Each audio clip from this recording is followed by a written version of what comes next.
हरे कृष्णा कृष्णा कृष्णा हरे हरे, हरे राम राम राम हरे हरे। आज का जो प्रसंग है वो इस तरह है, जीवन की अनकही चुनौतियाँ। तो हमारे जीवन की जो अनकही चुनौतियाँ हैं, एक चुनौतियों का सामना हमें, इस चुनौतियों का जो हमारी अनहोनी चुनौतियां हैं, इसका सामना हमें गर्भावस्था से ही करना पड़ता है। हम सभी ने बार बार माता की कोख में प्रवेश करने और की कोख में प्रवेश करने उन दुखी को सहा है, किंतु दुर्भाग्यवश हम सब भूल गए हैं। अस्थाई भोगों की लालसा में हमने जन्म मृत्यु के चक्र में मुक्त होने का प्रयास नहीं किया। श्री कपिल देव जी ने भागवत के तीसरे स्कंद में माता के गर्भ में पल रहे शिशु का विस्तृत विवरण करते हैं, विस्तार से पूर्वक विवरण करते हैं। जीवात्मा अपने कर्मों के अनुसार क्या आता है, गर्भ में आता है और लगभग 9-10 महीना तक उसमें पलता रहता है। लोग मानते हैं कि माँ के कोख में शिशु का जीवन सुखदायी होता है, लेकिन ऐसा सोचना गलत है। वो क्षण बहुत ही दुखदायी होता है। और जन्मा शिशु अनेक प्रकार के दुखों का सहन करता है और वो अनेक कष्टों को सहन करते हुए भोगता है और नाना प्रकार के कष्ट भोगता है, और वहाँ इन कष्टों को सहते हुए और इन कष्टों का सामना करते हुए अपनी सीमित चेतना से वो जीवित रहता है। पर भगवान ने भागवत दर्शन में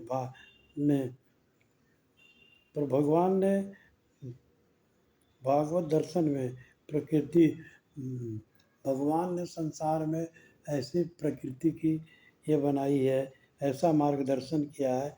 भगवान की मार्गदर्शन में प्रकृति की व्यवस्था पैसा है कि हम भगवान की कृपा से वह भी वहाँ भी हम जीवित रहते हैं। भगवान अपील करते हैं कि भ्रूण को 5वें महीने से भूख प्यास की ज़रूरत लगने लगती है, और क्योंकि उसकी चेतना और विकसित साथ साथ गर्भ में उसकी चेतना विकसित होती रहती है और वह दारुण कष्टों का अनुभव करके बेहोश हो जाता है, और 7वें महीने में उसकी चेतना और विकसित हो जाती है। भगवान कपिल ने आगे वर्णन किया है कि जिसने गर्भ में प्रवेश से पहले नारकीय लोक में जीवन व्यतीत करता है, उसे बहुत ही तकलीफ होता है। तदंतर जो, और इसके बाद भी हमारे आचार्य श्री विश्वनाथ चक्रवर्ती का कहना है कि जिसने अपने पूर्व जन्मों में कृष्ण भक्ति का अनुभव किया है और जिसने एक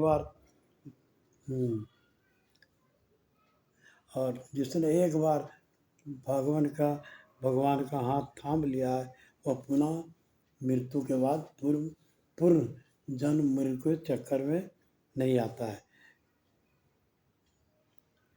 गर्भ की अत्यंत कष्टदायी परिस्थिति में अब भक्त परम व्याकुल भगवान से कृपा की याचना करता है और अपनी वर्तमान स्थिति को अपने ही पापपूर्ण कर्मों का परिणाम स्वीकार करता है। उसका हृदय पश्चात से भरा होता है और वह भी भगवान को सादर नमन करते हुए उनके चरणों का आश्रय लेता है।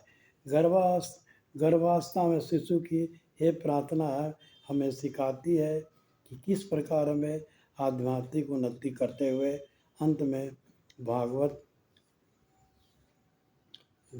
का साक्षात्कार कर सकते हैं। और यह तभी सब है जब अपने पाप कर्मों को पश्चात करें, और जब हम पश्चात करके हृदय से श्री कृष्ण को शरण में जाते हैं और हमें तत्क्षण तब भगवान हमें तत्क्षण स्वीकार करते हैं और हमें जन्म मृत्यु के बंधन से मुक्त करता है। इस प्रकार हमारे जीवन में संघर्ष हमारे जीवन में पहले ही आरंभ हो जाता है। जब हम शिशु अवस्था में रहते हैं, माँ के गर्भ में रहते हैं, उसी तरह से हमारे सम्मुख आने वाली परिस्थितियों का आने वाली चुनौतियों का विचार करते हुए अपने जीवन को एक बोझ नहीं अपितु उसे परिवर्तित एवं उत्थान के लिए अवसर के रूप में देखना होगा। हरे कृष्णा।